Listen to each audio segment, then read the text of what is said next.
আর্যকে সুস্থ করার দায়িত্ব নিল অপর্ণা। আমরা এমনটাই দেখতে পারব আজকের পর্বে, চলুন বিস্তারিত জেনে নেই। শুরুতে দেখা যায়, কিঙ্কর অপর্ণাকে বলে দিয়েছে যা করার আমি করব, কিন্তু তুমি আন্ডারপাস থেকে কোথাও যাবে না। তোমার মনের জোরে তুমি আজ ওকে ফিরিয়ে নিয়েছ, তুমি তোমার কথা রেখেছ, তোমাকে এখন সব থেকে বেশি প্রয়োজন আর্যর। অপরদিকে রাজলক্ষ্মী তারা সুন্দরী মায়ের কথা ভাবছে, বলে তোমার কথাতেই তো আমি আশায় বুক পেতে রয়েছি, কবে ফিরবে আমার ছেলেটা। মানসি তখন একটা ছবি নিয়ে আসে। কি বলছো তুমি, কিসের ছবি এনেছ? তখন মানসি বলে, ওই পুরোহিত মশাই একটা ছবির কথা বলেন, মানে আর্যর কথা, তাই আমি একটা ভালো দেখে ছবি বানিয়েছি। রাজলক্ষ্মী বলে, কে বলেছে তোমাকে বানাতে? মানসি বলে, যদি শ্রাদ্ধ হয় শেষ মুহূর্তে তো। রাজলক্ষ্মী তখন বলে, হবে না, এই সমস্ত কিছু হবে না, আমি কিছু করব না। মানসি বলে, আপনি আমার উপর রাগ করছেন কেন? বাড়ির বউ হিসেবে আমার তো এইটুকুই কর্তব্য আছে। অর্ক তখন এসে মাঝের কথা শুনে বলে, তুমি এসব কেন করছ? আমি তোমাকে মানা করেছিলাম। মানসি বলে, তোমরা হয়তো কথাটা মানতে পারছ না, কিন্তু সত্যি সত্যি যদি আর্য দাঁড় হয়। রাজলক্ষ্মী তখন কাঁদতে কাঁদতে বলে, আর্যর কিছু হয়নি। একটু পরেই অপর্ণাকে দেখে অবাক মানসি হয়। মানসি অপর্ণাকে বলে, তুমি জেল থেকে পালিয়ে আসনি, এখন এই বাড়িতে গা ধাক্কা দিতে এসেছ। রাজলক্ষ্মী অপর্ণাকে জিজ্ঞেস করছে, তুমি ঠিক আছো বলো? তুমি আমার আর্যর খবর পেয়েছ? তখনই কিঙ্কর আর্যকে নিয়ে ঢুকে। রাজলক্ষ্মী অর্ক আর্যকে দেখে পুরো অবাক হয়। রাজলক্ষ্মী বলে, আমি জানতাম আমার আর্য ঠিক ফিরবে। রাজলক্ষ্মী ছুটে এসে কাছে গিয়ে আর্যের গায়ে মুখে হাত বুলিয়ে বলে, তুমি ঠিক আছো, তোমার কিছু হয়নি তো? আমি জানতাম আর তুমি ফিরে আসবে, তুমি না ফিরলে আমরা একেবারে ভেসে যেতাম। অর্ক আর্যকে বলে, অপর্ণা একদম ঠিক কথা বলেছিল, জানো তোমার কিছু হয়নি, তুমি বেঁচে আছো, আর আমিও ওর কথায় বিশ্বাস করেছিলাম। মানসি মনে মনে বলে, বাবা বিশ্বাসের এত জোর ভাবাই যায় না। রাজলক্ষ্মী বলে, আমি অপর্ণাকে বিশ্বাস করেছিলাম, আমি জানতাম যে ও আর্যকে ঠিক ফিরিয়ে আনবে। রাজলক্ষ্মীর খুব কান্নাকাটি করছে, কিন্তু অপর্ণা বলে, এখন এসব বন্ধ করো, কান্নাকাটি করো না, ও খুব ক্লান্ত, ওকে একটু ফ্রেশ হতে দাও তো। মানসি বলে, কি করছে? না না, উনি আসার পর থেকে একটাও কথা বলেননি। অর্ক তো আর্যকে ডাকছে, বলে তুমি কথা কেন বলছ না?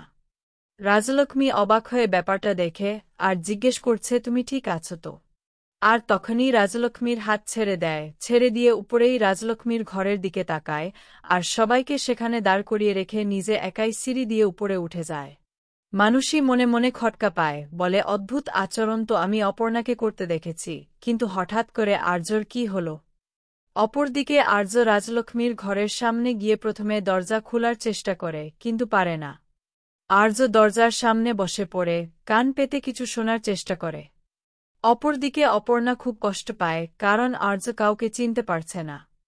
কিন্তু ওর পুরো ঘরটা যেন আর্য একই রকম থাকে।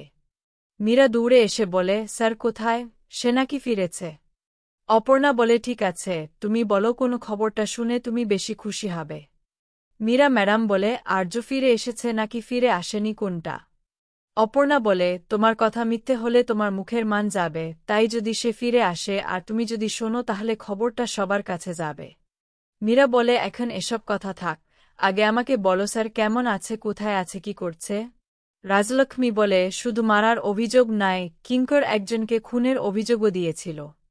মীরা বলছে, আমার কাছে যথেষ্ট প্রমাণ ছিল বলেই কিন্তু তখনই সে যে মিথ্যে সেটাও প্রমাণ হয়েছে। মীরা যখন কিছু বলতে যাবে, অপর্ণা মীরাকে চুপ করে দিয়ে বলতে শুরু করে বলে, মীরা ম্যাডাম, আপনি মিথ্যে কথাগুলো কিভাবে জোর দিয়ে একেবারে বলে গেছেন? মীরা বলে, আমি আবারও বলে নিচ্ছি, আমার কাছে প্রমাণ ছিল। মীরা বলে, স্যার কোথায় এখন? আমি এসব কোনো কথা বলতে চাইব না, আমি স্যারকে দেখব। অপর্ণা তখন মীরাকে বলে, একটা কথা বলি, তুমি বারবার কথা ঘোরানোর চেষ্টা করছ। আমি তোমাকে আগেও বলেছি, এখনও বলছি, এখানে তুমি এসেছ যেটা দেখে কেউই পছন্দ করছে না, তুমি এসে ভুল করেছ। অর্ক বলে, মীরা প্লিজ তুমি এখান থেকে যাও, আমাদের এমনি ভাল লাগছে না। মীরা তো কোনো কথাই শুনতে চাইছে না, শুধু কথা বলেই যাচ্ছে। তখন অর্ক বলে, প্লিজ তুমি এখান থেকে যাও, দাদা বাড়িতে ফিরে এসেছে, আমরা সবাই খুব খুশি, এই খুশিটাকে আমরা নষ্ট করতে চাইব না, তাই প্লিজ এখান থেকে বেরিয়ে যাও। মীরা মুখ ছোট করে ওখান থেকে চলে যায়। কিন্তু তারপরে রাজলক্ষ্মীকে বলে ওকে ইগনোর করুন। তখন রাজলক্ষ্মী বুঝে সব নিয়ে এগোল। অর্ক বলে আর্যর কি হয়েছে, কি করে এমন করছে? কিঙ্কর বলে যে আর্যর হয়তো কোনোভাবে কোনো কারণে কিছু মনে করতে পারছে না বা মনে পড়ছে না, এমনকি আমাকেও নাকি কাউকে চিনতে পারছে না। অপরদিকে মীরা চলে যায়। মীরা মেঘনাথকে বলে তোমার প্ল্যান অনুযায়ী সব হয়েছে, আমি তো সবার সামনে ওকে খুনি বলে বদনাম করেছিলাম, সেটাও তোমার প্ল্যান ছিল না, আমি সবটা করলাম, তার বদলে কি হলো? আমি আজ ভাবছিলাম ওকে ফিরে পাব, কিন্তু হলোই না, আর্যকে ফিরিয়ে দিল। কিন্তু আর্যকে নিয়ে গেল অপর্ণা। মেঘরাজ হাসছে। মীরা বলে তুমি হাসো মেঘরাজ, আমি কিন্তু সবার সামনে বলে দেব সব কাজে তুমি আর্যকে মারার প্ল্যান করেছিলে। তখন মেঘরাজ হাসে আর বলে এটা নতুন কি? সবাই জানে যে আমি আর্যর সবচেয়ে বড় শত্রু, আমার কাছে এটা নতুন ব্যাপার নাই, কিন্তু চমকটা কি জানো? আমার এই প্ল্যানিংয়ে তুমি জড়িত। এতদিনের কাজের লোক, এতদিনের কাজের মানুষ ভাবতেই পারছ না। যদি কোনোভাবে জানতে পারে যে তুমি আমার প্ল্যানিংয়ে জড়িত, তাহলে কি হবে? তখন মীরা চিৎকার করে ওঠে। একদম চিৎকার করবে না, তুমি মুখ খুললে আমিও মুখ খুলব, তাই যেটা উচিত তোমার মুখটা বন্ধ রাখা। অপরদিকে অর্ক তো মানতেই পারছে না, এটা কি করে সম্ভব? একটা মানুষ কি করে সবকিছু ভুলে যায়? সে নিজের ভাইকে, নিজের মাকে, নিজের কাছের মানুষজনকেও ভুলে যায়। এরকম কোনো মানে হয়? কোনো কথাবার্তাও আছে এরকম? রাজলক্ষ্মী তখন বলে আমার মনে হয় কেউ ষড়যন্ত্র করছে, যারা চায় এই সব কিছু ভুলে যাক। অর্ক বলে তুমি কি বলছ? তোমার যদি মনে হয় যে কেউ ষড়যন্ত্র করছে, তাহলে সেটাকে দেখা উচিত। ঠিক তখনই অফিসার আসে এবং অপর্ণার কাছে প্রথমে ক্ষমা চাইব। তিনি একটি কাগজ দেন সাইন করার জন্য, যাতে লেখা আছে যে তাদের আর কোনো অভিযোগও নেই। একজন অফিসার তখন বলে আমি একটা কথা বলতে পারি? অপর্ণা বলে অফিসে বসে বলুন।